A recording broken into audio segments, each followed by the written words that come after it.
welcome to this week's episode of Talking Skritt. I'm your host, John, better known as Dale. Around Yak Spin, we have a fantastic show for you. Unity Gaming Organization shares a trailer for its first PvP tournament. Raid DPS Benchmarks are out. And what quality of life changes do you want? And much more. But first, let me introduce you to my fellow host. He is a moderator over at MMO Champion. There we go. And he is here to talk about all the ordinary magic of Tyria and its corruptions that are making our character run to their mom. Say hello to Jim. I can't. My character's parents are dead. Oof, this is awkward. Hello, Hi, fade everybody. to the next person.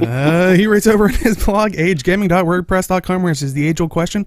While I like that Unity Gaming Organization is making PvP tournaments, I think they should expand to other games with more international sponsors. I guess what I'm asking is, will UGO play Uno sponsored by Uzo? Say hello to Age.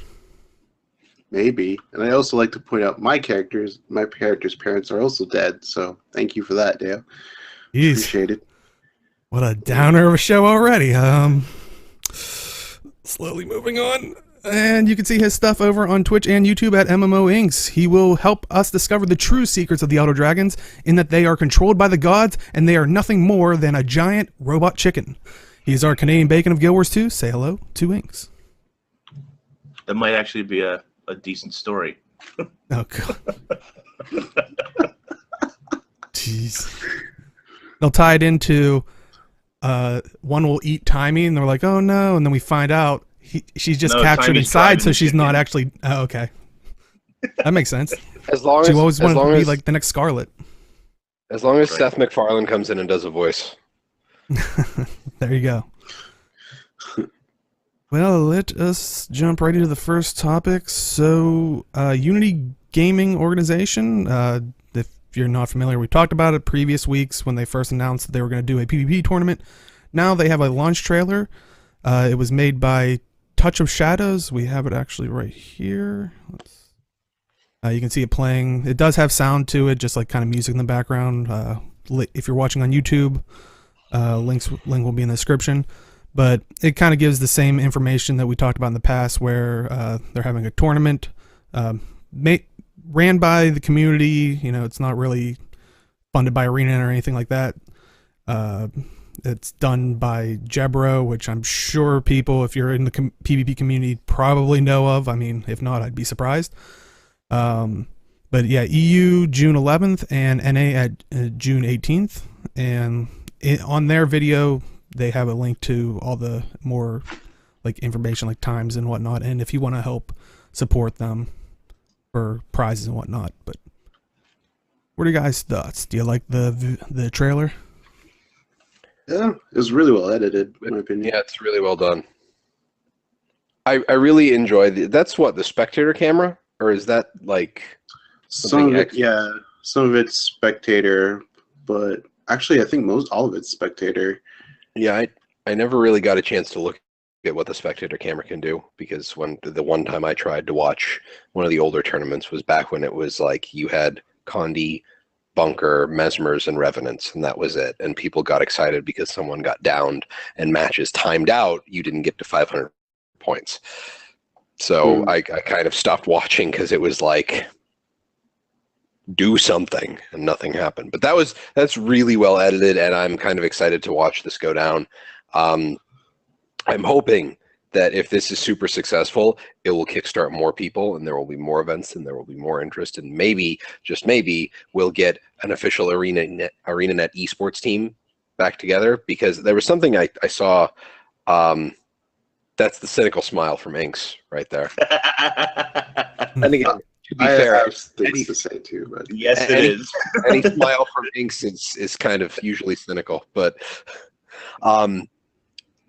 and I know that might be a bit of a pipe dream to see like an official esports team come back, but one of the things I saw is it's very hard to do top down with esports.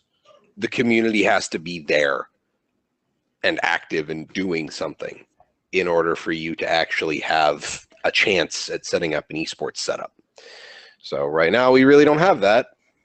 Hopefully Jebro and Unity will get that kickstarted. Maybe we'll get more people going in. So my 2 cents on the matter.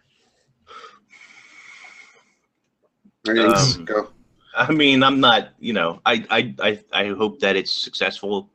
It's a good trailer, and I wish them the best getting it kicked off. I don't really have any, until we really find out what ArenaNet's direction is, which I think it's automated tournaments, but they really haven't talked with the community about what they want for PvP going forward, other than we're going to continue to get seasons and reward changes and that sort of stuff.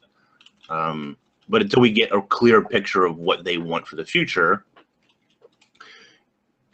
I just don't think that these teams. I mean, you might see some of them come back for some of these tournaments just for fun, or maybe some of the members come back just for fun. But I mean, I'm a bit dubious of entire teams coming back unless, ArenaNet overhauls what they want from the PvP side of things. And I just think it's going to be really like an automated tournament system rather than like what they did in the past, I guess. Yeah. So from what I know about this this venture, it's more for giving people an outlet for playing competitively against each other and, having some prizing as a bonus thing. It's not like they're going for esports or anything like that. Inspiring the community to think of Guild Wars 2 as an esport, I don't know how well that's going to go, just because of the venture like the last two times, I guess. So it really comes, what makes a game an esport is its community. So if the community is all for it, like they have the drive, they make their own tournaments, kind of like this, then yeah, I would say maybe Guild Wars 2 has a chance to. I don't see it right now, but you never know down the road, I guess. But I honestly don't see it right now. But I think this is a nice little outlet for people to just go in, get competitive. I don't know if a lot of pros will come back to the scene, like to play for prizing, because those guys really do play for money. So if there's a good prize pool, then maybe they'll actually compete. But otherwise, I don't think they'll play. I know some of those pros are actually helping out in the behind the scenes with things and things like that. But some of them might even shoutcast a few games. But other than that, I'm just looking forward to seeing some good games. So that's what it comes down to. Yeah, you raise a good point about it. Like, it's really what the community drives it, not necessarily the company. I mean, the company can add to it, kind of like, League of Legends. Yeah, of course they hold their tournaments with huge prize pools, but it's if the community's there. I mean, hopefully that kind of makes me more hopeful for a more robust custom arena type thing to enable, and maybe Sure. like Inks is saying, possibly leading to automated tournaments could also help that. So, hopefully we'll see something like that in the PvP realm, and then the community can take up the mantle of, tournaments. Yeah. This will probably be about the only time you'll ever hear me saying I don't want to compare to League of Legends. Yeah, I know, it's weird hearing that from me, just because all of League of Legends is PvP. Like, they have you can play against AI. It's just, unless you're playing Doombot mode, which is one of their rotating game mode types, the bots are really easy to mess with. So with Guild Wars 2 being PvP is only one of 3 game types, it's kind of like, it's not like the entire player base is focused on PvP. Yeah. So. Yeah, and just as a side note, it's for companies make games with the intention of it becoming an esport. People have done that. So they'll add, we'll take Overwatch, for example. They have like a spectator mode, they have custom arenas, they have all that jazz, and they improve it over time. But really what it came down to make, so Overwatch League is also one thing made by Blizzard. That's an initiative made by Blizzard, and it took them they took time to make that a couple months beforehand. They announced it, but it was really the community. Like, 9 million.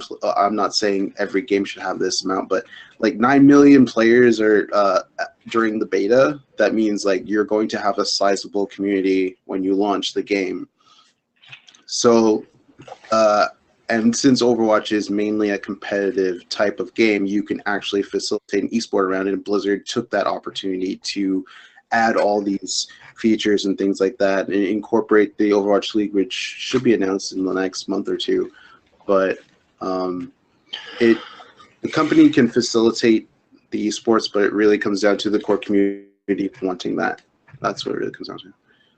Well, I mean, I don't know. I think a lot of these things are sort of unfair comparisons to something like Guild Wars 2, because you have these games, League of Legends, Overwatch. Let's take Crucible, for example, that's not yet released, but will have an esports following. I mean, those are competitive games, and that's all that they do, right? They don't do anything else. They don't have 2 other game modes like Guild Wars 2 to support. And on top of that, a lot of these games, like Crucible, for example, will be a good example of a game that launches with those things already in mind. And when Guild Wars 2 launched, they did have those things in mind, but it took them a long time to really get a lot of the tools in place to facilitate esports and spectating and all that other kind of stuff that's just necessary. And so the game went for a very long time without having those necessary tools to really develop. And I think ArenaNet sort of gave it a shot, and it didn't quite work out the way they wanted it to at the end of the day. So now it really is relying on the community to foster this competitive PvP environment, to run tournaments and that sort of thing, because I think that tournaments going forward are going to become either entirely run by the community, like what Jebro and the Unity team is doing, or it's going to become an automated thing. Yeah.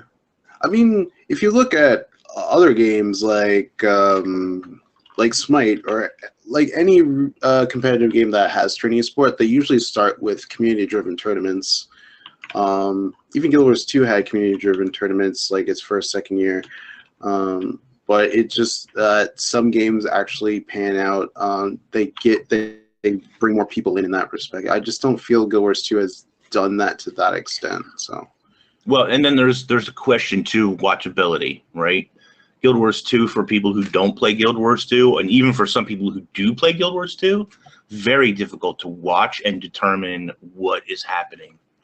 Where if you watch Overwatch, and I don't even really play Overwatch, but I can watch a game of Overwatch and generally understand what is happening. You're either shooting, defending, or healing somebody to capture a point, move a truck along, or whatever the game mode is, right?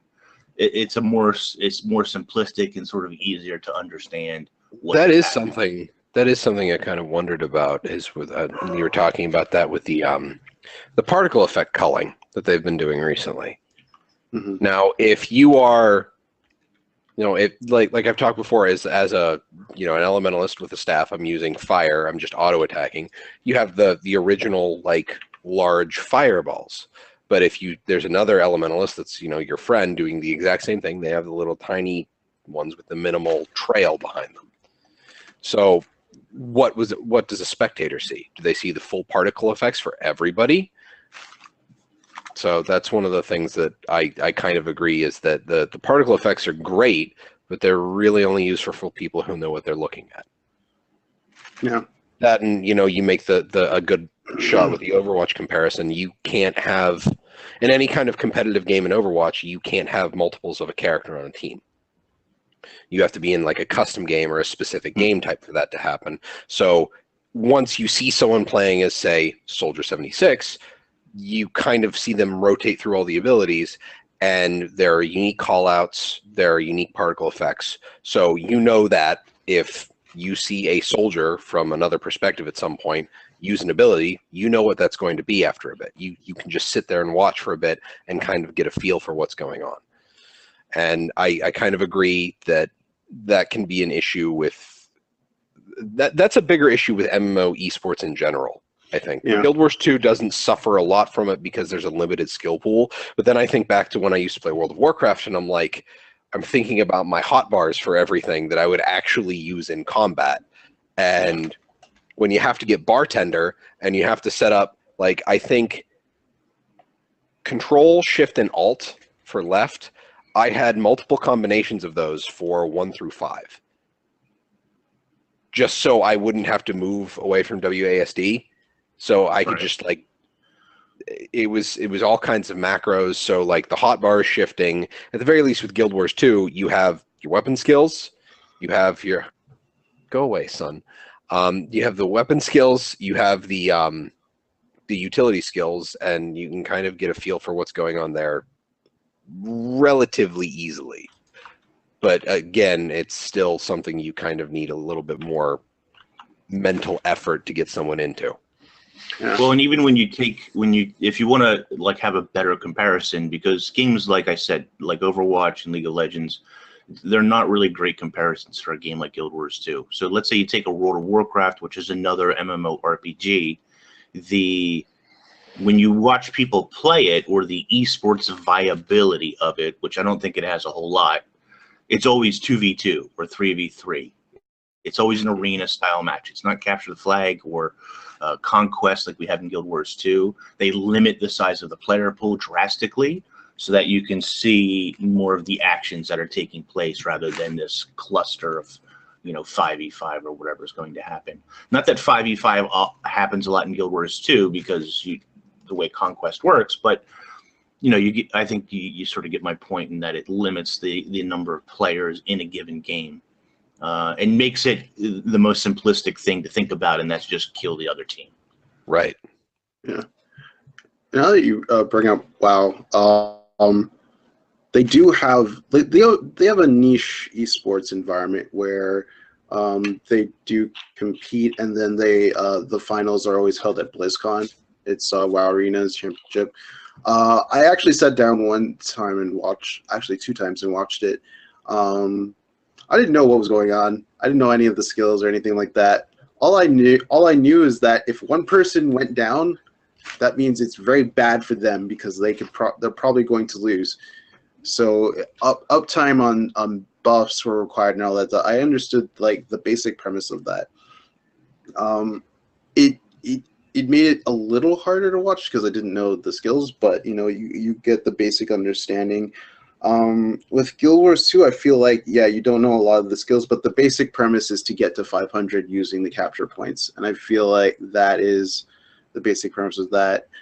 I do agree that particles does play into that a bit because even I get confused with particles in games, so I can't imagine people watching it for the first time type of deal.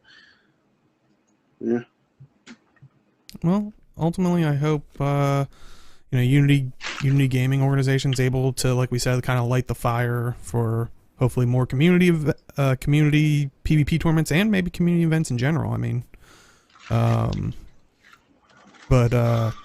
yeah, let's talk about this past couple weeks ago. Yeah, we had that balance update, and now QT has actually put out their testing results from the May 16th patch, and well, I think we should talk about that. And big important thing to note that this is optimized for rating. This isn't like you need to do this. I'm talking to all the pugs out there. They're gonna require this. You don't have to. But yeah, what are your guys' thoughts on QT's results? Giving might to Phantasm. What's that? Actually, read that one first, and then I'll. Yeah. Giving might to phantasms is very random. I agree entirely. That's a very strange thing, but that's mostly because I don't understand how phantasms get their stats. Like I would assume that they have the same stats as the Mesmer casting them, but that honestly makes me think like they would do a crap ton more damage than they already do. But I think it's from traits, if I'm not mistaken. Some traits actually give phantasms boons.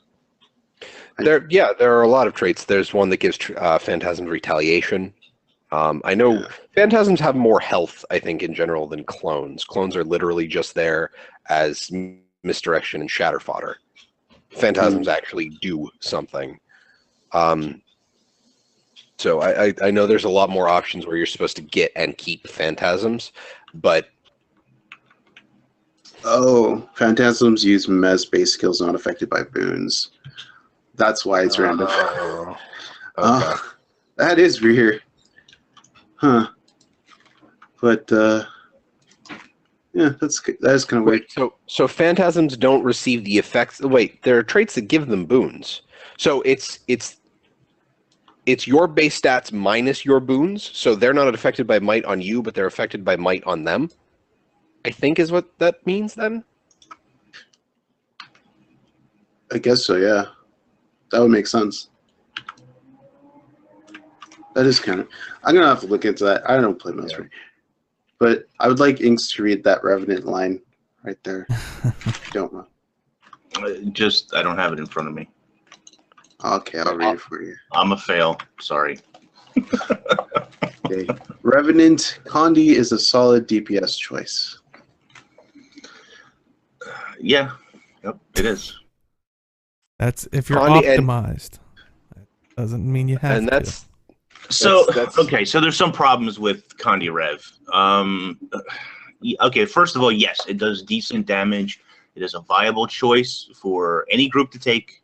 On certain bosses, it's going to excel more than others. For example, the best boss really that it excels at is Karn, believe it or not. Except that when he starts to move around, or when he starts to blink around, then you're going to lose quite a bit of DPS uptime, because the Condi Revenant, it's such a weird thing, right? So Condi Revenant applies Torment. Torment means you want the boss to move in order to really move the damage up that you're capable of doing. But at the same time, Condi Revenant requires the boss stand in its fields. Well, if the boss moves out of its fields, which you want the boss to move, then it's no longer getting damaged by your conditions that you have laid down on the floor. So Condi Rev is a contradiction on itself because of the way that it's played. You want to lay down these fields and you want the boss to stand in them, but then you also want the boss to move so that it gets double affected by Torment. So yeah, Condi Rev is sort of strange. There's also a problem too where you would think it would be really good on Matthias, and it's okay, it's decent, but when you get to the rain phase, you suffer a lot of DPS downtime. It can also be good on Slothosaur if you use the old Slothosaur strategy of moving it around the room. A lot of groups would pull it into the center now and kind of just let it sit there most of the time, meaning that Slothosaur doesn't really move as much as he used to. So it really depends on how you do some of the bosses and how they interact with you. If the boss doesn't move, Condi Rev does about, I don't know what the number says, 28 to 29k DPS or something, which is okay. It's decent damage. It's not top end. It's not necessarily middle of the road, but it's okay. I wonder if they just kind of amped up the Torment application, because it feels like you can apply a lot more stacks of Torment now. But the issue with that is that's kind of like, I got bursted by a Condi Rev in PvP like they were a power Rev. Yeah. And it wasn't like there was a delay. It was just a click, click, dead. Like they were hitting me with multiple attacks, not with Condi. I got hit with so many Condi at once that it was just insane. And then, for the rest of the match, we were like, spike the Rev, which we did because he was running Mace Axe and had no real defenses. So I don't know if that was an intended side effect for PvP, because Condi seems a little overtuned in PvP right now. That's what I was going to point out, because it's good for raiding because, it lets Condi Rev, it lets Revenant in general come back as a DPS class, but in PvP it's going to be really strong because Condi in PvP is generally really good. And when you have a Revenant who can pulse out a ton of Torment when people are moving around left and right, regardless of what's happening, you're going to do a ton of damage. So Oh, yeah, and this is just a vicious cycle of Revenant. We've seen this before. They were too strong in PvE. Power Revenant was too strong in PvE, and it did deserve a minor nerf, but it was way too strong in PvP. So they nerf it, and they nerf it, and they nerf it, and then it becomes unviable. So then they make some buffs, and now it's so powerful again in PvP that it's sort of a problem.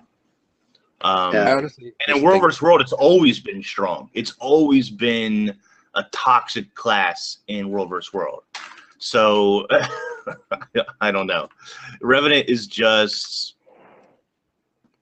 Revenant is one of those classes. Why they have the split. So right, but they don't utilize a split nearly enough. And Revenant's one of those classes that really needs to, where they really need to utilize a split, I think. But well, it's and Dimethyl brings up a good point in that it's really strong in Zergs, or at least group content, because Herald is just like, have the boons. Well, in World vs. World, it's more than that. It's about resistance and all that stuff. So yeah, it's really good. I don't know what to say, because I haven't personally played it in PvP yet, but I just know, just reading all the stats and just doing a little bit of damage in PvE, I was destroying things in PvE, and I didn't have full Vipers at all. So I was easily applying 23 stacks of Torment, bleeds, chill, confusion, burning. It's a lot of damage. So I just imagine it's going to be a real nightmare in PvP. So, and I think they'll probably run. I think they'll probably run Shield and not Axe necessarily. Maybe that's wrong. But I'd run Mace Shield. I'd run Mace Axe and then have Sword Shield as offhand for defensive rotation. It'll get fixed, and there are a lot of major changes made to both PvP and PvE here, and it'll get fixed. Like, I'm not terribly worried about it. The balance of the next PvP season, I'm not super worried about, because it'll get fixed before that. They'll do another roll through of these changes, because Condi Rev can't stay the way it is right now. It's too good. Like, if there was a ban phase available for professions and PvP, Rev would be at the top of the list for either side. The other thing is, since I did do 0 to Hero this week, moving on to Tempest, I did not really feel the pinch on the Tempest nerfs. I can't. Oh yeah. I can't really talk to. A lot of the changes were mostly to, like, survivability in PvP. But the only thing that hurt my survivability, since I run staff, was the heal shout, wash the pain away. The 5-second recharge hurts. Like, you feel it, but it's not that bad. Okay. So I switched to Dagger Focus part of the way through, and I kind of felt I'm running Paladin Amulet with my build, because healing power scaling is garbage, so Mender's Amulet really doesn't do anything for me. It feels fine. I mean, the cooldown nerfs on the personal survivability, I can't survive as long, but there were points in time where I was 1v3 in Dagger Focus, and it was just, why am I not dead yet? Like, I'm just sitting there dodging and doing everything, and I'm still just, honestly, the one thing that irks me more with the PvP changes recently is the sigils. There's nothing good for an Elementalist. So that's really the bigger problem with Elementalist in PvP right now. Sure. As for, like, the QT thing for Tempest is that power is still solid across the board. I don't really think I think it will be difficult for power Elementalist to get knocked off of any kind of seat. Well, it depends. Again, a lot of this comes down to the fight. I think that's what a lot of players sort of miss, is that there are some fights where power is preferred, and there are some fights where Condi is preferred. And if there is a fight where it doesn't matter whether power or Condi, then Condi wins out. There's a few fights like KC, keep construct where power is just better, right? So Wasn't that just because you're target swapping a lot, so you can't really keep your condi high? Is that what that is? No, it's just that he takes more damage from power. Okay. Oh, the damage buff doesn't affect condi. Okay. So, but anyway, so you know, there's going to be particular fights where power is still warranted, but you know, the Deo said at the beginning of this is that these numbers are in a vacuum. So you're going to find out if you play Elementalist. This is extremely apparent to those players, I think. But when you go into a live rating situation, you're not going to pull these vacuum numbers. They're going to be considerably lower. And I don't know that people always realize that they see 30,000 DPS and they just think, I'm going to do 30,000 DPS. And if I'm not doing 30,000 DPS in a live environment, then, you know, then I'm not doing it right. And the truth is that most players are not doing, even the good players at the top of their game who don't really make mistakes, whatever the case is, you know, they're not necessarily pulling 30,000 DPS on a raid boss fight. It depends on the boss. It depends on, like, it depends on the encounter. And like, those numbers are far more important than these benchmarks. The benchmarks are good for gearing your character properly, or for following the gearing guide properly, and then trying to maximize your rotation in a non-moving environment so that that rotation becomes second nature to you, so that when you take it into a live environment, you can focus on the mechanics and not have to worry so much about your rotation so much. Exactly, yeah. And you'll still do the best amount of damage possible for that profession and builds. So that's the idea behind these benchmarks. But I think like a lot of that is lost on people who look at these benchmarks or who play the game or just have sort of unrealistic expectations from players sometimes, in that they think that because they see a QT benchmark that it means that this is how much damage you should be doing on each and every encounter. And that's simply just not true. Yeah. I like to point out the thief one that they talked about, and it's Condi was too strong and needs toning down, power still solid. But power in some cases there's just better options. I'll agree with that. With the Condi, I'm gonna agree with entirely. I played some this week, and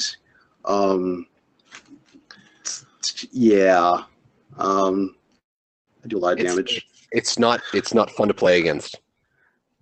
Yeah.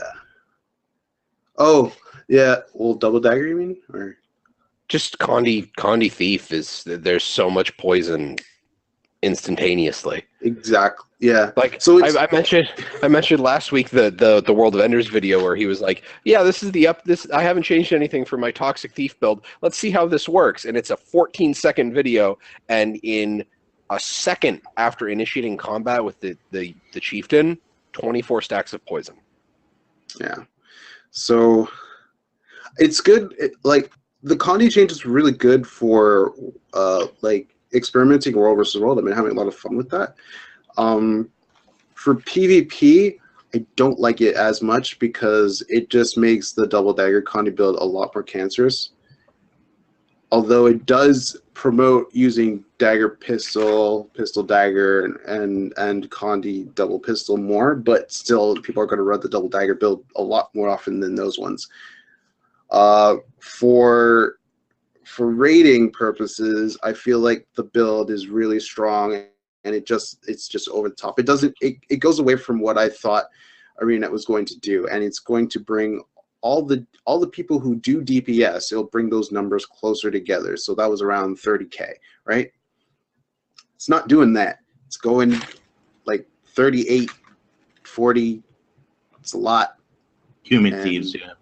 Yeah, I haven't done the Melandra yet, but it's. I mean, maybe it's a setup for the expansion. Maybe we'll have defiance bars and like immunity bars. Like they won't be able to take conditions till you break that bar. I think it's one of these. You know, this is one of those. This is one of those balances that just doesn't make any sense. You have Condi Thief was already pulling ahead before the patch, and then you made it even stronger. But at the same time, you nerfed like Condi Ranger, which was competing with it. So, and Condi Ranger is fine. Don't get me wrong; it's okay where it's at. But you took a spec that was already very strong, powerful, and basically ahead of the pack, and then you pushed it even higher without anybody competing with it, with the exception of Condi Elementalists on like large hitboxes and stuff like that. See, this kind of brings back the whole thought on the design concepts between like our spectrum of Mo to Colin. This is where I would really like them to just come out and say, yeah, we're kind of trying to fix the game with we're kind of trying to set balance and mechanics in such a way that, you know, the new elite specs fit in appropriately. And, you know, this is kind of the direction we're going with each of the professions. Not a specifics thing, just a high level thing. And this is why we're doing this. I would love to see that. But this whole, like, why did you just make a thief build that was gaining steam? Why did you just put jet engines on it instead? Yeah. They kind of did that with Condi Rev too. Like the previous patch, it was really good and it just got a lot better, which is interesting. Right, but it hasn't gotten so much better. Even on the bosses where it excels more than other classes, it's still not. And don't get me wrong, I don't think the answer is just to say everybody should do 32k DPS. We'll just make all the numbers fit into that. No, like yeah. But I'm not saying that. I think that, like, so for example, like Condi Rev is really good on some bosses. Necromancer with Epidemic shines on some bosses.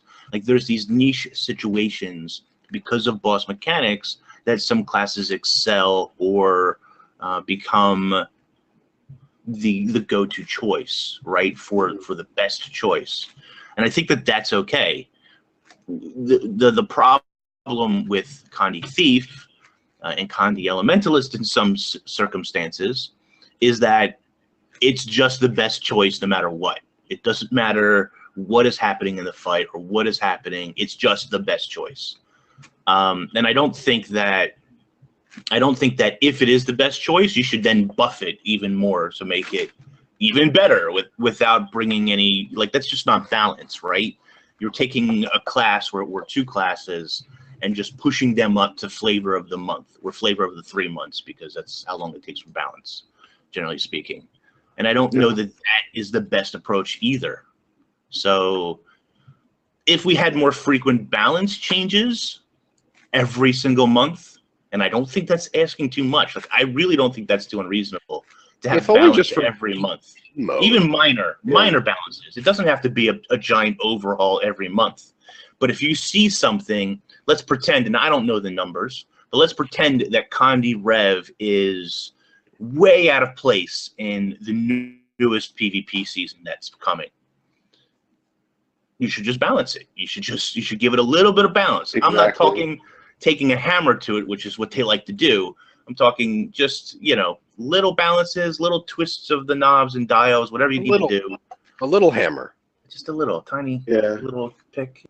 You know, and do that more frequently when it's necessary, rather than you wait 3 months and then you're going to balance and then it won't be right and players will pick it apart and say, how could you have missed this arena net? You know, nobody's perfect, right? But if you balanced even minorly more often, then these things wouldn't be such a big deal. And I don't think people would make as big a deal. People will always make a big deal about it, but I don't think they'll make as big a deal, or I don't think as much of the community will be in uproar if they thought or if they knew that minor balance tweaks will happen throughout.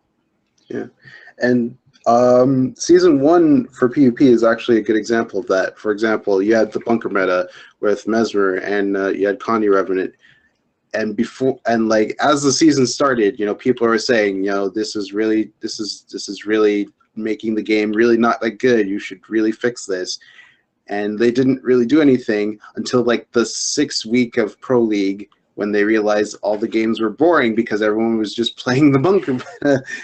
And then whoever got 2 points wins. So they actually changed it then. They're waiting too long to actually perform changes that are needed So they really do have to look at the feedback that's coming back as when balance is done, like take a week or two before any major thing like a PvP season or things like that, and do the changes, like do the small changes that are necessary and see how it goes. Or if people bring it up when the season starts or whatever, like just take a week to figure it out, 2 weeks if you have to, and then fix it in a small patch. Like I feel like that's necessary sometimes, not all the time, but you know, when it's needed, like Ink said.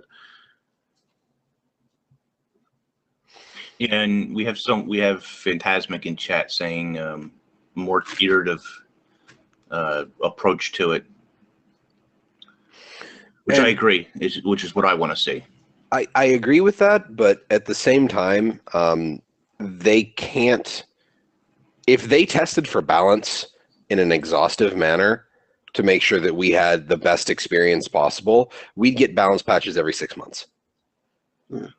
Because they don't have a QA team large enough to handle all of the permutations. Now, I get like one of the things is that it's kind of, if you think about it with like, you know, a line at a theme park or something, they've got, you know, 5 entries, 5 queues to get into the park. That's, you know, their test environment. And then, you know, live is they've got 50 queues to get into the park. And who's to say that, you know, the Wooden Potatoes Frost Gun video with the Frost Gun Necro for open world stuff. Nobody at ArenaNet remembered that. Nobody remembered the stuff. So I'm not saying that, you know, I'm not absolving them of issues, like some of the more glaring balance issues, like the crazy amount of poison or the crazy amount of torment that, you know, Thieves and Revenants are doing respectively. But I'm just saying that it would be really difficult for them to do an exhaustive balance testing for every build that's supposed to go out every single time they want to do something. Now, I think that means they should do quicker builds. Like, and I agree with what you were saying, Inks, is that if you see an outlier, don't wait for something. Don't wait for like a large set of changes. Push the change. I mean, that's how Guild Wars 1 was set up. They had every instanced area where they could just, oh, this area in what was one of the like Ascalon post searing. The entry zone for Ascalon post searing. There's a minor bug where Devourers are all level 20 and it's like a low level zone. Well, shit. Throw that file up. The second someone loads in, they get the patch. So I totally agree that they need to do that at the very least with PvP. If they want people interested in PvP, if you see a change, throw it on the table. Well, and we did just see, to put a feather in ArenaNet's cap, we did just see this recently with Arcane Magic and Elementalists. The crazy burn stuff, yeah. They changed it right away. I think that there was a video that was released which was a little bit misrepresentative of what was happening because they were pre-setting themselves up to do a double burst when they started, which is not something that you could do in a raid scenario anyway. So that was a little bit misrepresentative of what was happening there. But regardless of that, they took that information and made changes right away. I just want that to happen more frequently. I don't want, and maybe now that they've sort of stepped away from the pro leagues and stuff, I don't know, maybe they'll do a little bit more iteration on things mid-season or something, or when it becomes a problem. It's just that I don't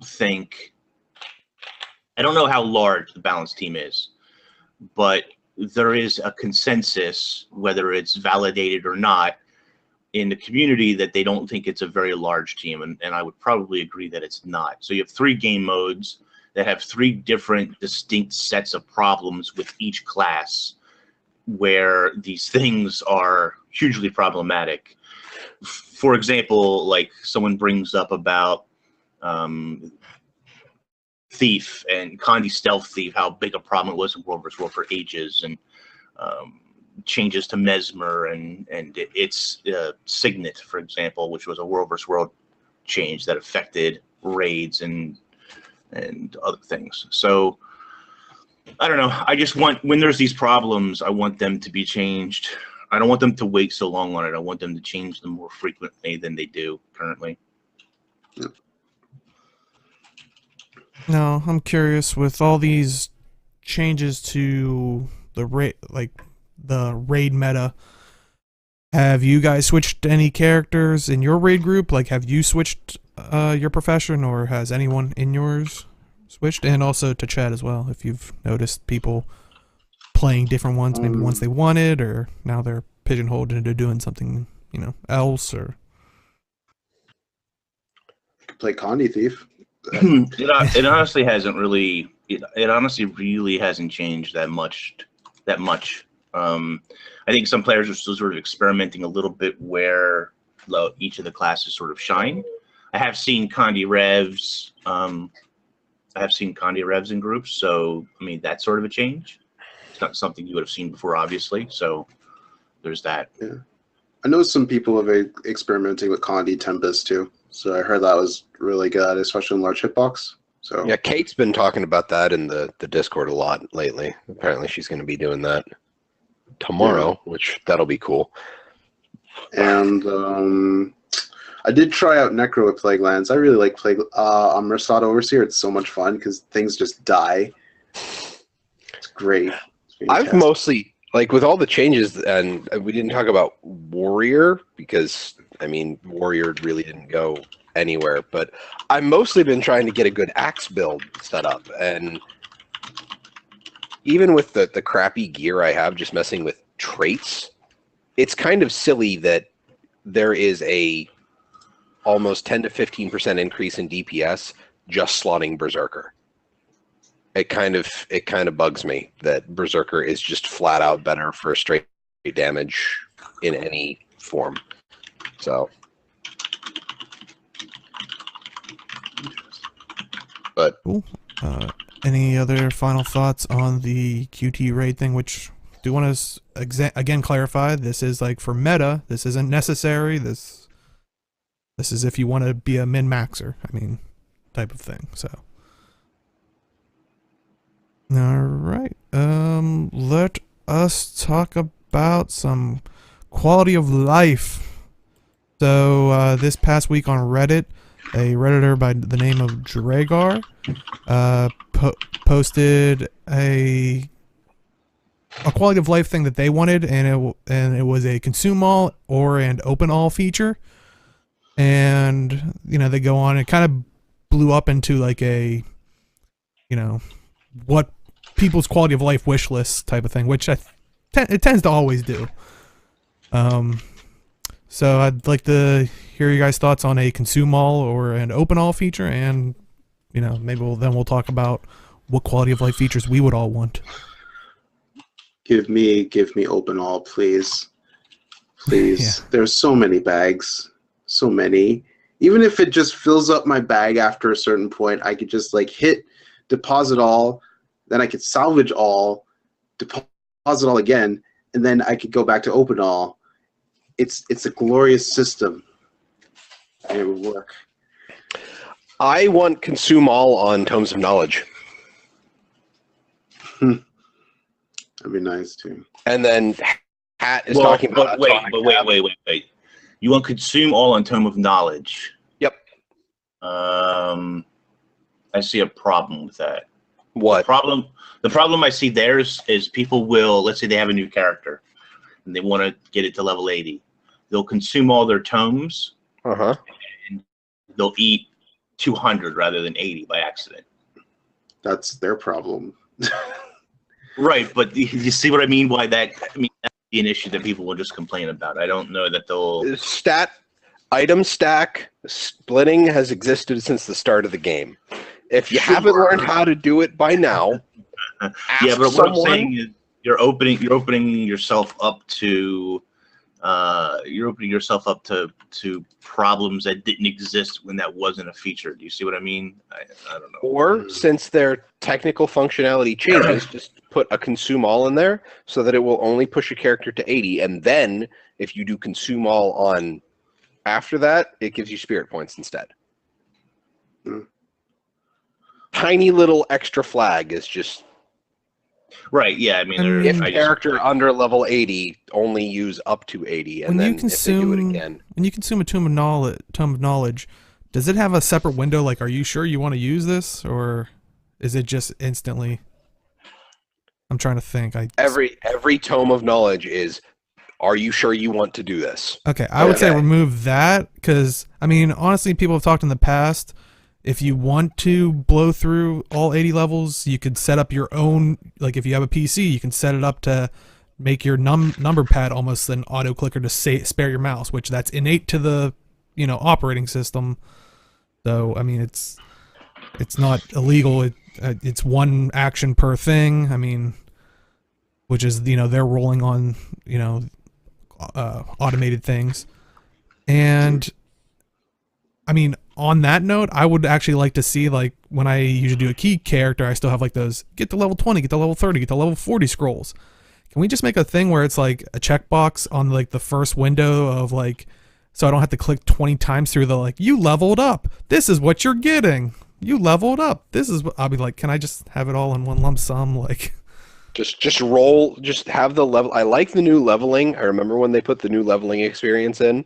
I like it. Just if there are multiple levels to click through, roll it all together. Yeah. They did talk about that a long time ago, where it was like a technological limit of the engine at the time. Whether they ever passed that, I don't know. But yeah. And yeah, as Lint is talking about, moving your inventory around so that the tome is right underneath the OK button. Yeah, that's I do what I that do. too for I'll tell you what would be nice is if they could let us salvage the rubies, wood, jade shards. Like, I can just eat all the berries. Like, I can just eat all the berries I want. And I can eat the whatever the other thing is, right? But if I want to get rid of my rubies and my wood, I've got to click, click, click, click. You know what I mean? It brings up the prompt every single time. So you have to destroy it, say okay, destroy it, say okay, destroy it, say okay. So then you got to, like Zlint is saying, you got to position your window over it so that you make sure you can double click through, right? Yeah. And even then, sometimes you click too fast and it doesn't catch up to you. But yeah, so that would be nice if we could salvage those faster. Because I had to salvage, because I've been saving them up. So my idea was to get like 2,000. I was trying to get 2,000 each item. Ecto Gambling gets the best of me, but I needed magic to make money. So I had to salvage through like 400 rubies, 400 pieces of wood. It just takes forever. It's annoying. Yeah. I was hoping when they did the berries, like you double click on them, I was hoping that they'd retrofit that for the rubies and the wood, but they didn't. And on top of that, they added it onto the jade shards for some reason. I don't know why. That was a weird decision. There's a lot of stuff where people are like keyring. I honestly think that it should just be another window, kind of like the currencies tab. Just add another little box onto the inventory with a little key on it, and then your lockbox keys for silver wastes, your crowbars go in there. Everything. I like the fact that they're doing this kind of map currency key, because it means that you're rewarded for staying in the map so that you can open the boxes with the thing you get from the map. It's a good game design setup, but they really pile up if you tend to only play one character. So how would you know? You delete your characters every week. Right, I only have one character. That's why he does it. He makes a character, puts them all on that character. He's like, you're being deleted. He just has to do it once. That's I how you do it. You put all the items on one character to delete them. I like that. would Yep, say that's how I even get if rid of you- them. I'd say even if you have alts, you have a ton of tomes. I at one point I had 2 stacks. And I'm like, you know what? I'm going to consume 1 stack, save another stack in case I want to make alts, and every other tome I get, I'm going to consume. So I probably have made 2 to 3 stacks in tomes since I made that decision. So I'm a lazy key farmer, so I use 10 tomes a week, easy. Mm-hmm. And anytime I would get those like level 20, level 30 scrolls, I just use it on the key farmer, which is a waste. But what am I? First of all, most of them don't stack properly with one another. None They of them take- stack. Like, yeah, my wife's account is riddled with different 20 stacks, a 30 stack, a 40 stack. It's too much. It's Mhm. gonna add a 50 stack next time. Not to mention the fact that generally you a 50 can't stack. use them as a level 80 character. Right, You'd you can't. think with the way tomes work is that the free level 20, 30, 40 scroll is have X number of spirit shards, but that's not how it works. Yeah. So Quality of life wise, I really want a tonic and toys tab of some sort, especially tonic, but toys would be nice as well. I feel like adding a tonic tab will really push the value of tonics up quite a bit.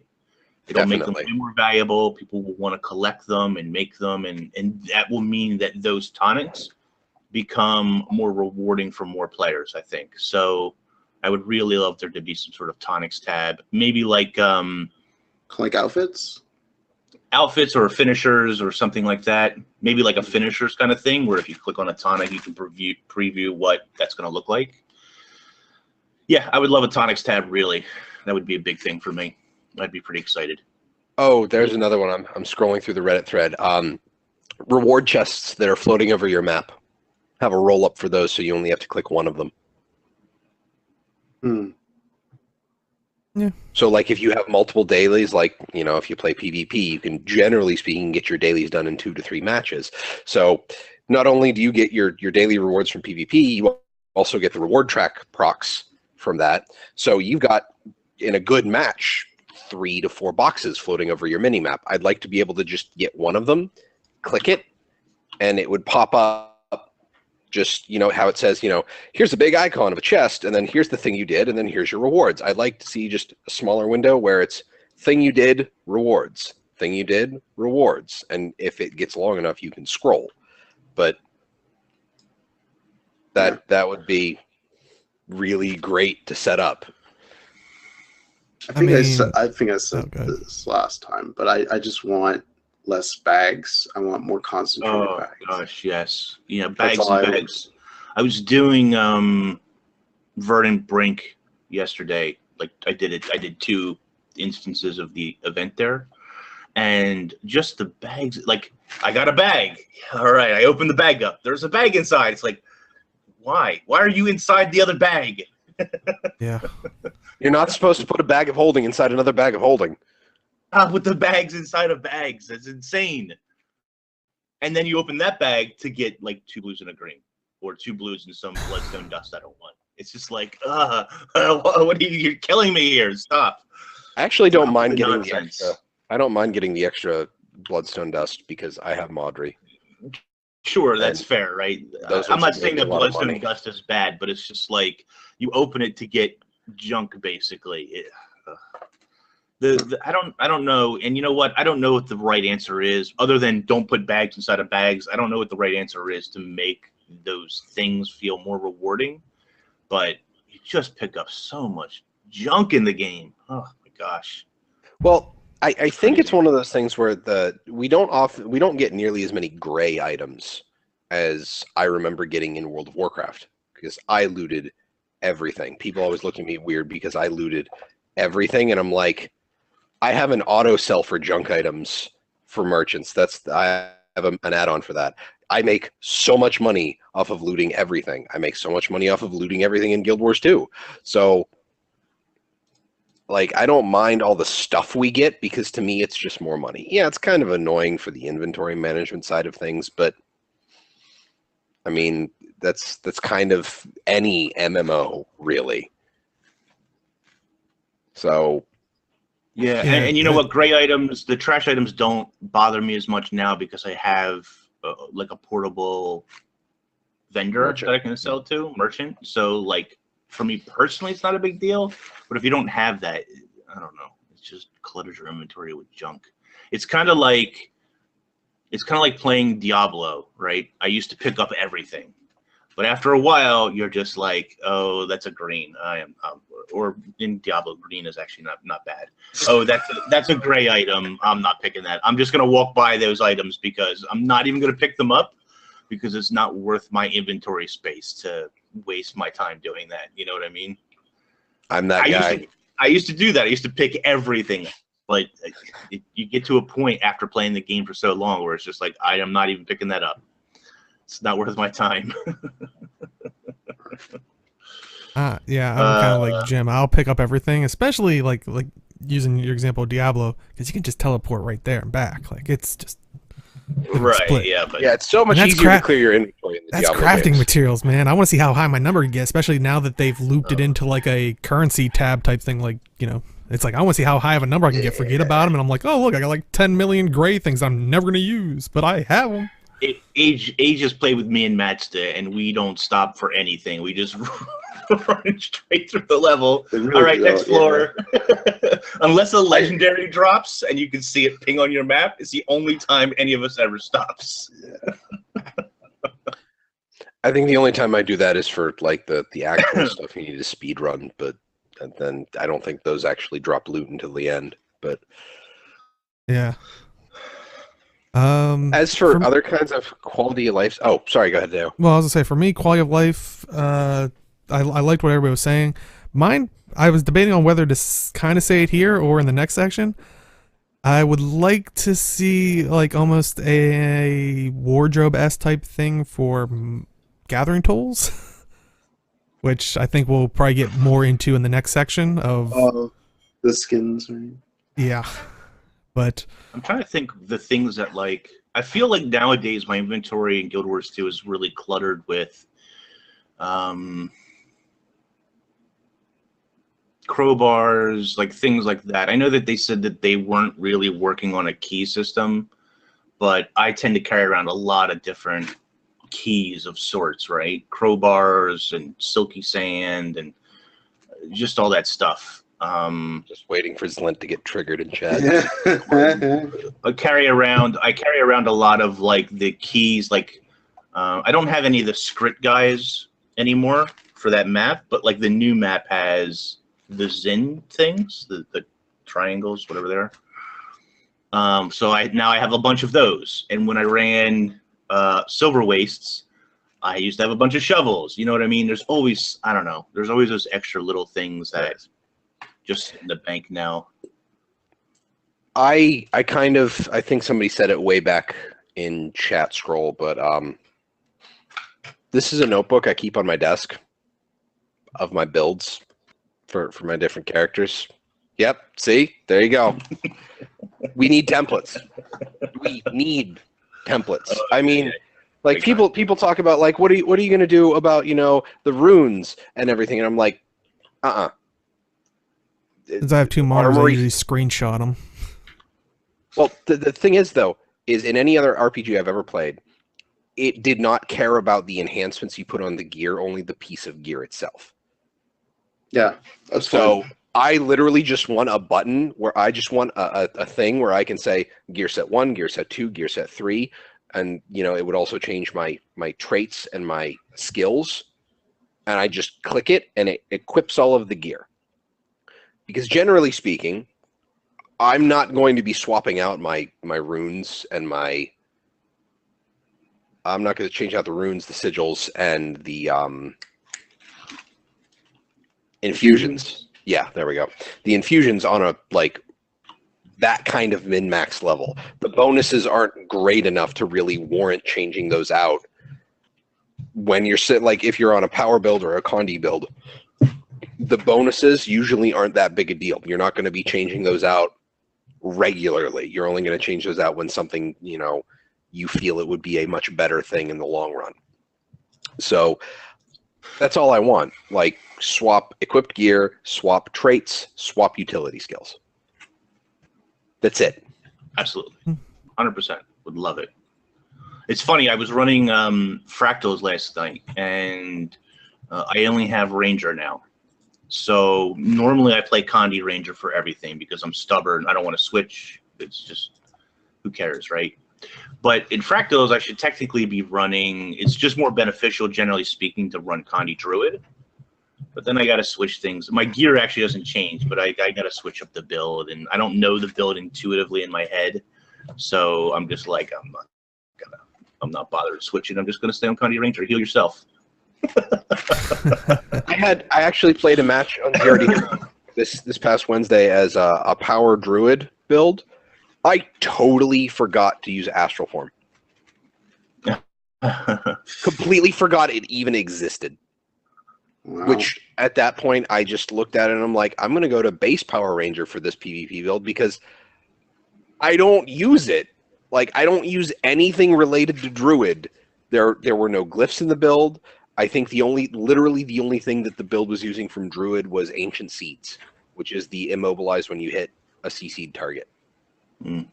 Like, that was the whole point of the build, is to abuse pinning someone down at range like that.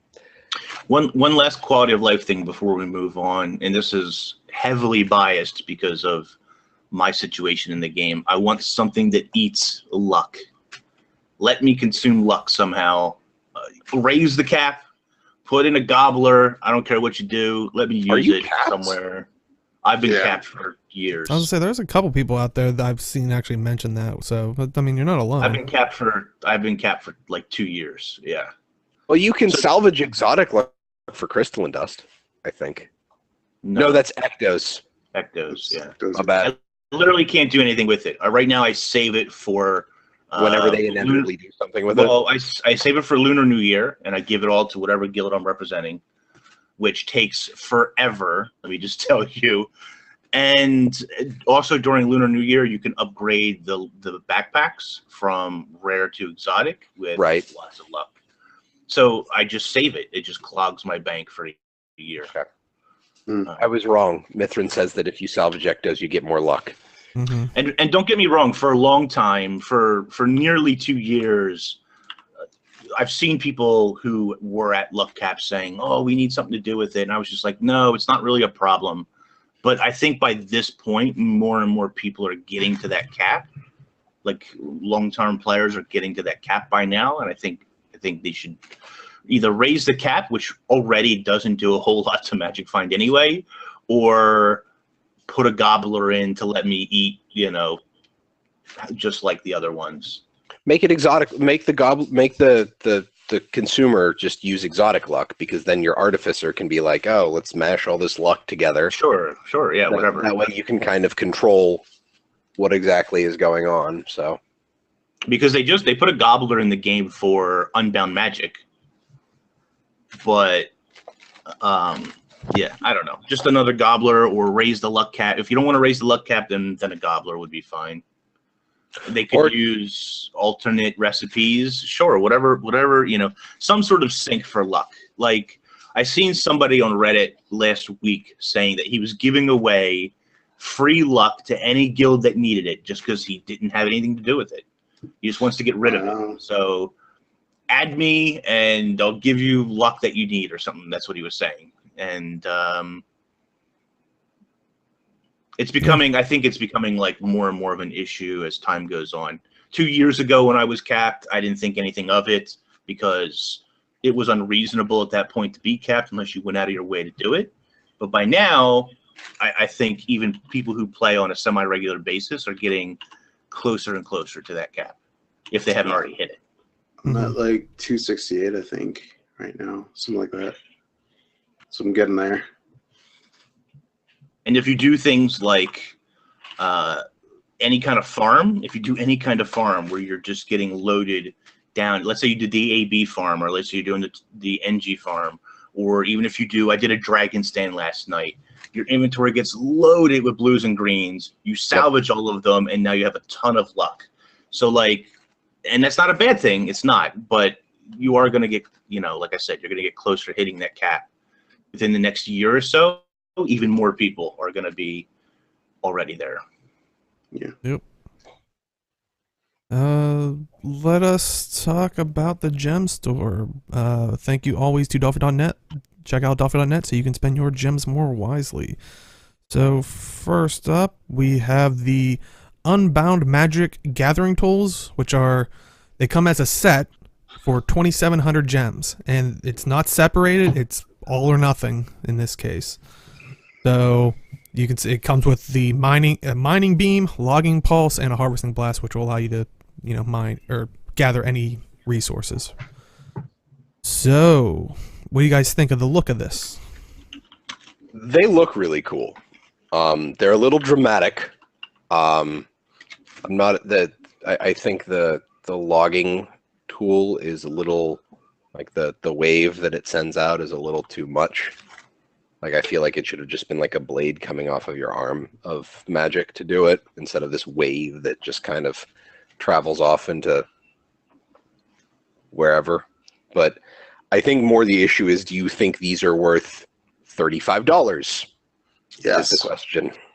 Which, I mean, usually they're 1,000 gems a piece, so you are getting a deal by buying them all in a set, which, granted, you don't have the option to, but it is cheaper than buying other gathering tools at 1,000 gems a piece. I think that ArenaNet missed a trick here. I think that bundling them for a cheaper price was a good idea on their part to move them, to sell them. But I think if you allowed people to buy them individually for 1,000 a piece, which would cost you more if you bought all three, then you would sell even more. Because I've talked to a number of people in the guilds on Twitter and so forth, I think, that are in the same situation as me, where they either already have unlimited gathering tools, or let's say they have the Sprocket, the Watchwork pick, and so they're willing to buy one or two of them, but maybe not all three. And so right now they just won't buy it. They'll just refuse to buy it instead of spending 1,000 gems or 2,000. Which, by the way, if you're going to spend 2,000, you might as well just spend 2,700. Yeah. But anyway, and it is important. To say that, go ahead. I just have to say that I agree with Lowest Animal that this should have been demoed by a Char with the Super Saiyan hair. I would say, yeah, I really like them. Unfortunately, kind of like what Inks is saying, I already have two sets of unlimited gathering tools. I don't need a third. But kind of going back to my quality of life thing, if you could buy these as like the skin, and I see chat and Mithrin, I've seen other people recommend it, where you have the unlimited tool itself, the skin, and then a trait. I would also be fine with them linking the trait with the skin, kind of because then I could see people saying I could see people also then saying, well, why don't you just sell the trait alone so I don't have to buy the skin? But honestly, I could see it leading to that. But I mean, I would be fine with it just being a simple thing of when you use this skin, it has it has these items attached to it, or this special quirk of this does give you unbound magic when you gather with it, which is as far as we know, Living Story Season 3 currency throughout all the maps. Yeah, so it really helps that. And I definitely agree with you, and Current Effects makes a good point that they're leaving money on the table. Take, for example, the Ascended PvP gear that now requires those stupid crafting tokens. You can just buy the skins for just the Ascended Shards of Glory. Technically very, very much cheaper than just getting the actual Ascended stuff, which a lot of people in PvP were just buying the Ascended gear for the skin. All right. So you could make them like half price, or maybe 300 gems for just the appearance. 300, 400, 500 gems for the appearance of. I would be fine with 400 gems. I was trying to think about it, and maybe if they do a bundled set, do a flat 1,000 or something. That way, it's equivalent to one of the everlasting mining picks, but you get. It's a little difficult, right? It's a little difficult to price because you have a unlimited set that is plain. It's got no animations. It doesn't collect anything extra, and they're 800 apiece. The problem is these are 800 apiece, and they have an animation, and they collect magic. Well, they're 900 apiece. They're 900 apiece, excuse me. So it's an extra 100. But certainly the skin, the animation alone, is worth more than 100 gems. And collecting Unbound Magic is probably worth more than 100 gems, right? So, yeah, the pricing, they'd have to relook at the pricing a little bit, and then you're going to have people complain. You already have some people complain, and I think this is a little bit silly about the fact that it collects Unbound Magic. If you sell the ability to only collect Unbound Magic from your tools, from unlimited gathering tools that you would have to have bought, I don't know what kind of can of worms that opens up for ArenaNet PR-wise. Do you know what I mean? Well, but that is a good point, and I mean, a lot of people said one of the maps you can buy non-permanent tools. Yes, that do this. For Karma. Yes, so Right. there is an in-game version. This is just a permanent version, so you don't, similar to, regular picks versus permanent ones. It's convenience. You don't always have to go back to that vendor.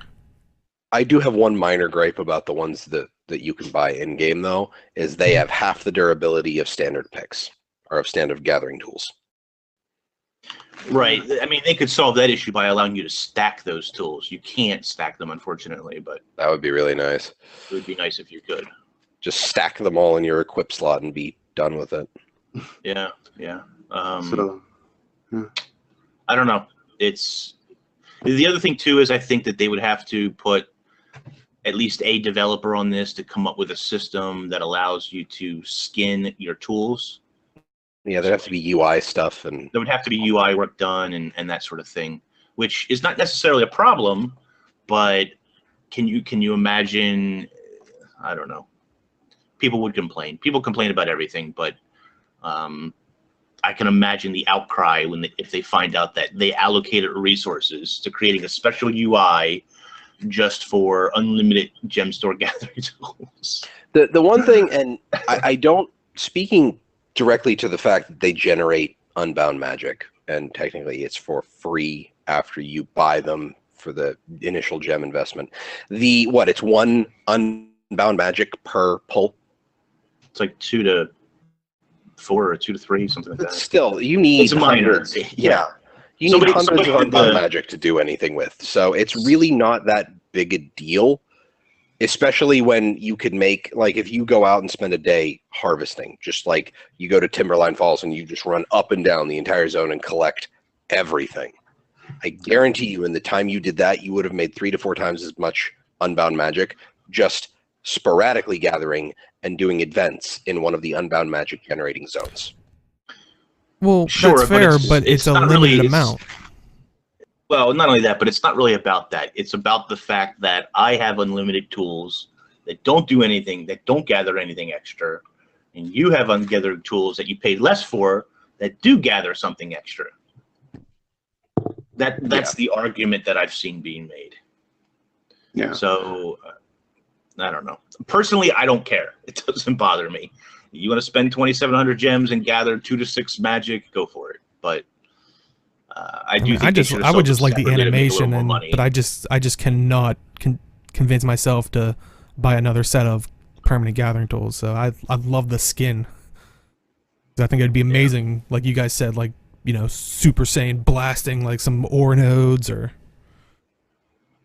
But And if it wasn't a bundle, they would charge you 1,000 a tool. And some people would be okay with that. I might have actually bought 1 tool if they were separate. Yeah. I think I would have. I think I would have bought harvesting or something. Oh yeah, I'm gonna say that I have infinite tools. I have one for each, like logging, mining, and gathering.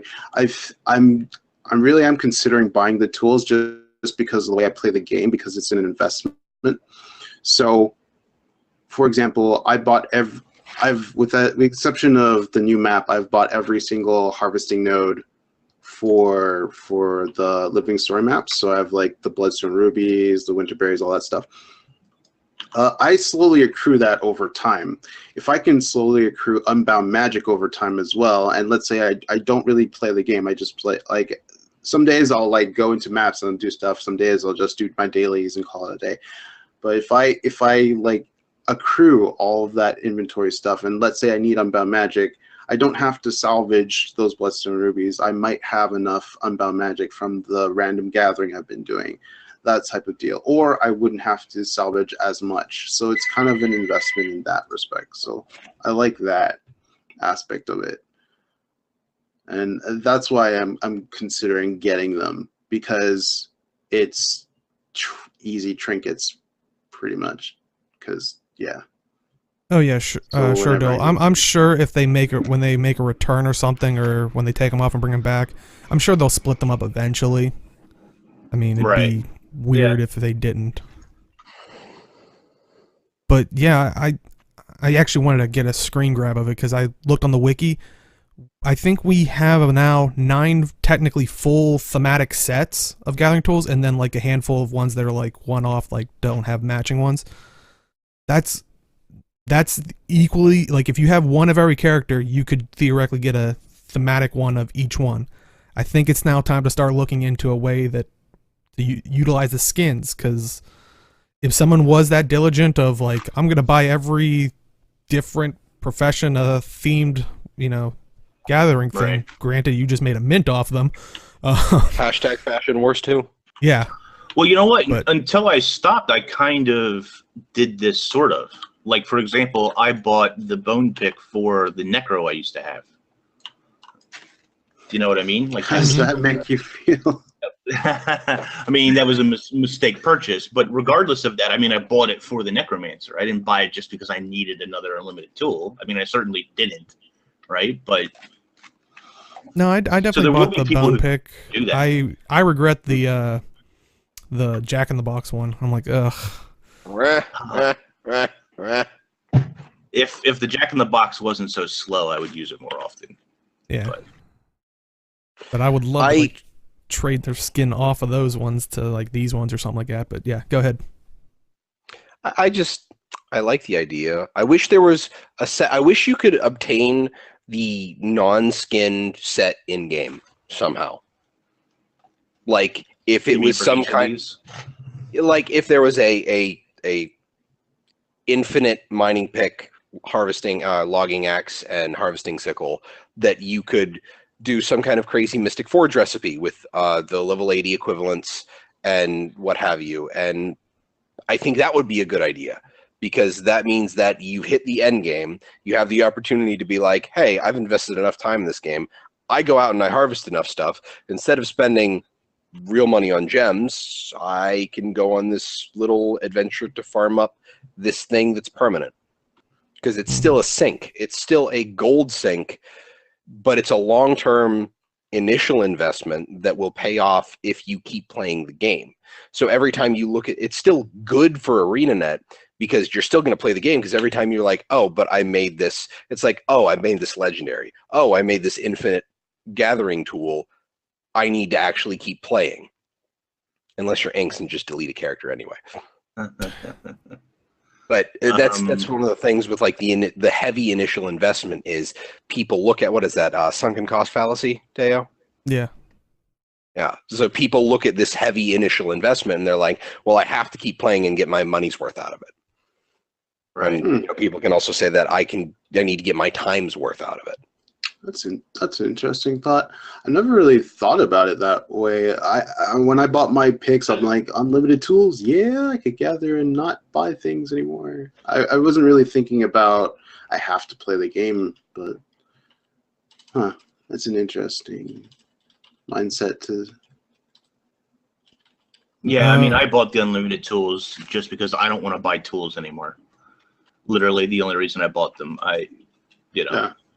And maybe just because we are invested in the game already, so like it just was something that was just like a nice perk for us. I don't know.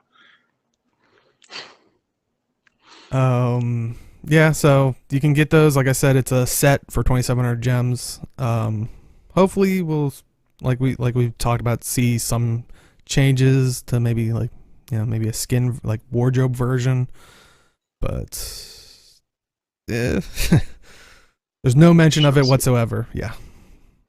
So next up, that's new, we have the Menzies Great Sword, 600 gems, and it is a skin, so it doesn't have any stats attached to it. First time you use it, you get a free transmute with it with the skin, and then it requires the charges afterwards. And so, for people who don't know, are you pronouncing that right? Yes, yeah. Unfortunately, he is. I need to find out why it's pronounced this way.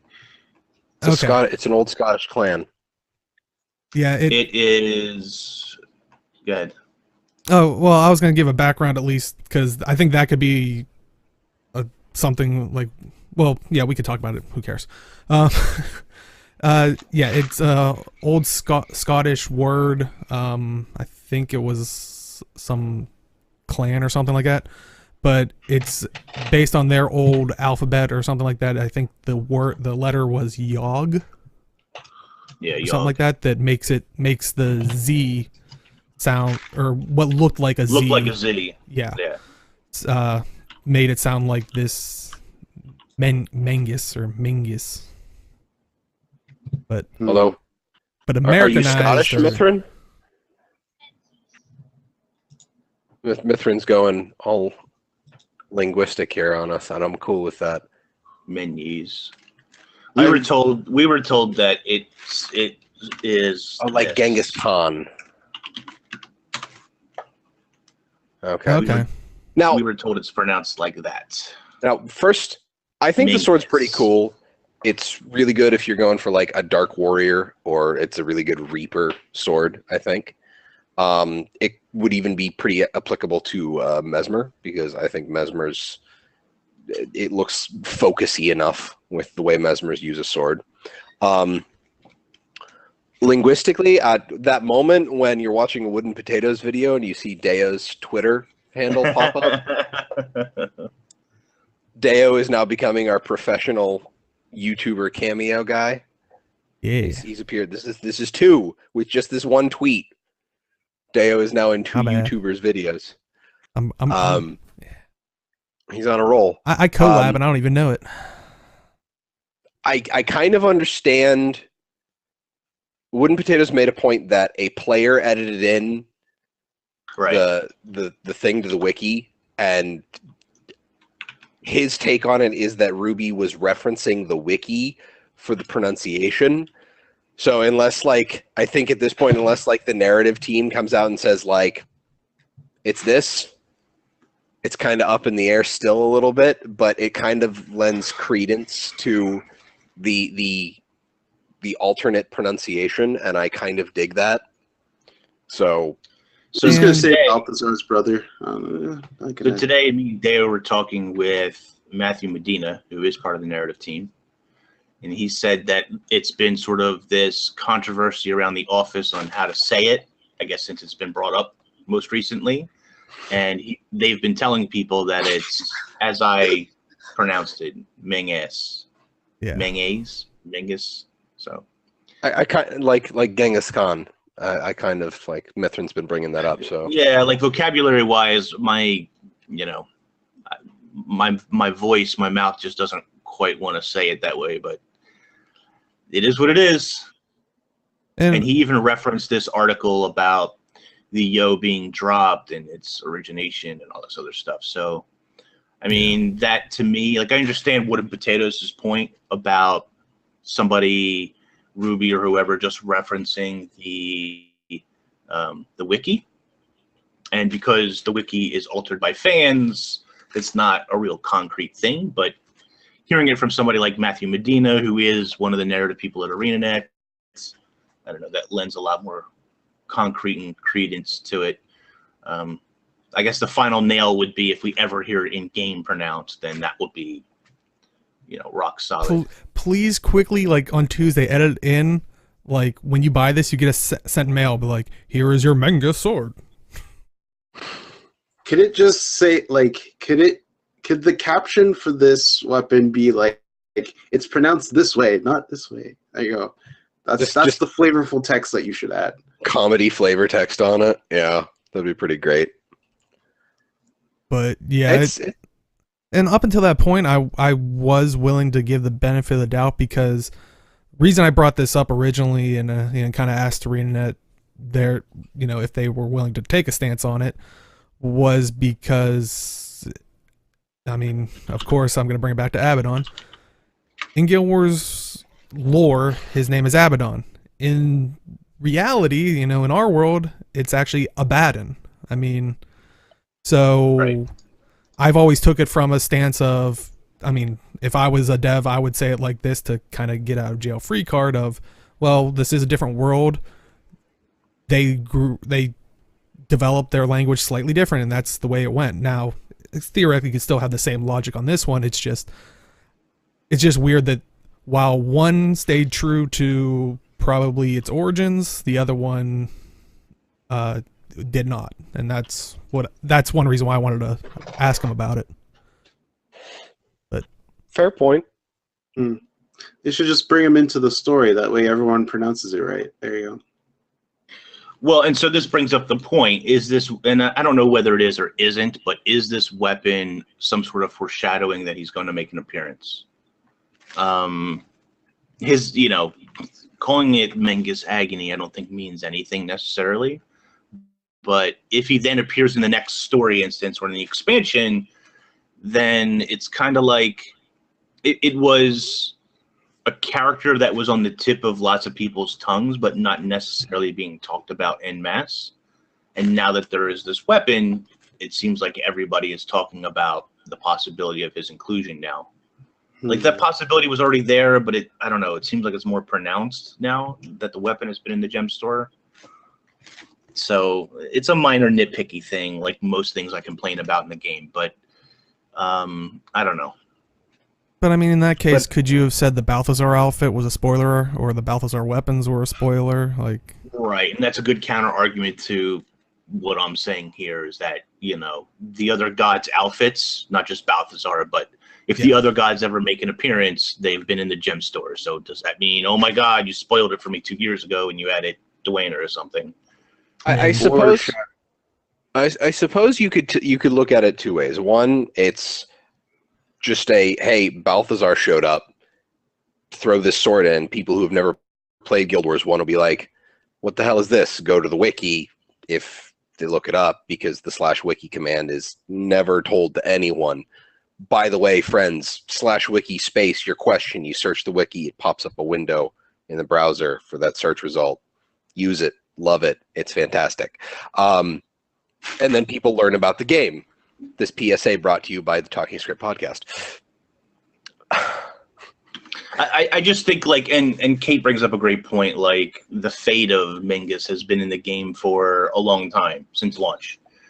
And so, like, oh, is that foreshadowing? It's not, obviously, right? I think it's just the timing of the Balthazar reveal. Everybody's now exploring the lore of Balthazar from Guild Wars 1 and so forth. And, of course, his brother, his half-brother, is going to come up in that. And so I think it's just, like, odd timing. Do you know what I mean? mm-hmm. Yeah. I take it. Oh, good. I was just looking at Red Wolf and Mithrin talking, is that, Balthazar is doing the older brother thing and calling him not his real name, and they could make the joke that way. I don't care which way they flip the names. I think that's a fantastic way to do it. That's a good idea. Yeah. Yeah, I see this as, I mean, them trying to, as a business, cash in on, well, we have gods coming, we had a god come back, let's cash in on it. And who is the most relevant, closest to the deity of Balthazar is, Menzies. I mean, it feels weird saying it, because I've called him Menzies for so long, but internal, headcanon. But yeah, I would like to hear that. Do you guys accept Menzies, or do you want Menzies? Because I know a lot of people that are hearing this are going like, nope, it's Menzies. Like, right, yeah. I do not care. I really don't.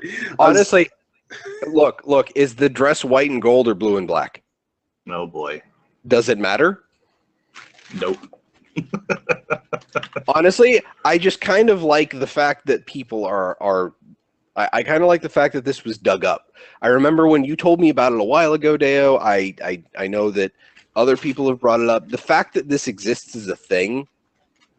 Mm-hmm. Good job, community. And honestly, if they ever solidify it, that's great. If they never solidify it, that's also great. Like if there's a point where he shows up and like he does this big evil villain monologue and he's like, "It is I," and he goes to say his name and then somebody like a fireball hits him in the face or something, or somebody just like out and out attacks him before he gets it. Just it's kind of like the thing with like the water dragon. Oh, what's his name? Starts with an S. Yeah. No, he somehow decides to go and attack Holbrook, and all of a sudden that little kid that made fun of Ritlock is there going, Mingus, ah. And then Ritlock comes up and he hits him and he's like, ha ha, yeah, and then he's like, Uncle Trombone. He's like, God.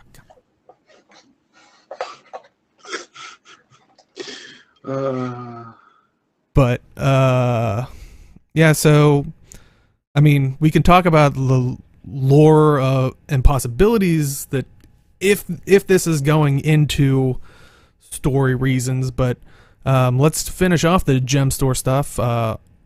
Also on sale this week are some items that have been in the Gemstore previously. Strider's medium armor skin, Rampart heavy armor skin, and the Incarnate light armor skin are all 560 gems, which is 30% off, and those are armor skin pieces, so you can mix and match, do what you want with them. But just so you know, they're not outfits. They're so they kind of function the same as the weapon. Real armor. Yeah, they can function as the same weapon or as weapons. You get one free transmute for each item, and then it costs transmutation charges. But yeah, do you recommend any of those armor skins? Not Incarnate. Yeah, I think I have Strider. I think I have Rampager. Rampart. Whatever it's called. Yeah, the Strider is really good, especially if you're looking to do some kind of ninja look. Rampart is cool except for the helm because it's got like a broken eye. I think it's supposed to be like a Sentai homage to like the Sentai or common shows from Japan, and that's cool. But like the broken eyepiece really just kind of throws me for the symmetry. It's not good asymmetry in armor. That's my opinion on that. Other than that, just not Incarnate. The light armor can be a little odd for any of the Gemstore stuff. Isn't that the one with like the giant V on it? Yes. Yeah. No, it's kind of like a large number of the. You don't like the deep V cut? No, I don't. And it's like a large number of the light armor headpieces are either ridiculous or these like performer masks, and I'm like, that's Mesmer shit. I'm playing an elementalist. So, totally off topic real quick. People in chat are talking about that they only want like one piece of the armor or whatever. I was looking at Rox's outfit. I just want the chest piece. I just want the Rox's chest piece on the outfit. I don't want any other part of it. I just want the chest piece from that outfit. Yeah. It feels bad. Oh yeah. It's even worse when you see it on an outfit because you're like, even if they can't make it a set, like, or break it up into pieces, like, I mean, like an armor piece that already is. But yeah. But if you want, I mean, if we want to speculate on possibly if Mingus is in the story or not, and also I'm wondering if this pronunciation is an insight to maybe his actual true character. I'm gonna get weirdly psychological. Well, in what way? I'm gonna get weirdly psychological. Yeah. Are we gonna save this for after show, or are you just gonna launch into your lore discussion? I can see you practically vibrating over there. So I mean, we can do it live. I mean, it's only an hour and a half, don't we? Like, Well, I remember there was a point in time where we used to shoot for an hour and a half. yeah, that was a long time ago. Let's do this for after show, because this could go on for a while with the way you're looking. All right. Okay. Well then, Jim, where can they find you? I can be found on Twitter at MelthanisMMO, crushing Deo streams. You can also find me here on twitch.tv/talkingskrit every Wednesday at 7 p.m. Eastern Standard Time for our Zero to Hero PvP night. I'm actually planning on messing around with a Power Reaper build later tonight that makes use of some of the, or not later tonight, on Wednesday, that makes use of some of the axe changes. One of our frequent viewers, Kate, we were talking about it a while ago. I'm definitely gonna look and see how that works in PvP now with all the changes. So hope to see you guys there. Awesome. Age, where can they find you? Twitch and YouTube at Age Night Red. I didn't do my Thief video yet. I'm gonna try to get it up tomorrow. I've just been really busy, and I'm gonna try to get back to streaming fairly regularly because work has been weird. But yeah, I'll try to get back on that as soon as I can. Cool. And Inks, where can they find you? You guys can find me Twitch, Twitter, and YouTube at MMOinks. I do shows on Thursday, Saturday, and Sunday, and then YouTube videos throughout the week. We had 2 videos this week, so go take a look. And you can find me at simply_day on Twitch, Twitter, and YouTube. And if you're just popping at the very end, we will do an after show. But if you want to watch the show, it goes up on our YouTube. Just search Talking Skritt. It's usually the first one that pops up. That goes up Sundays at noon Eastern, 9 a.m. Pacific. If you're watching on YouTube, try to make it out for a live show on Saturdays at 4 p.m. Eastern, 1 p.m. Pacific. And oh yeah, our new thing of thank you everybody that came out, and also thank you Sigfast Strong, That Chevron, Sundora, Serene Virus, Cascade 187 for the host. And as always, we see you in the game. Good night, everybody. Good night, friends.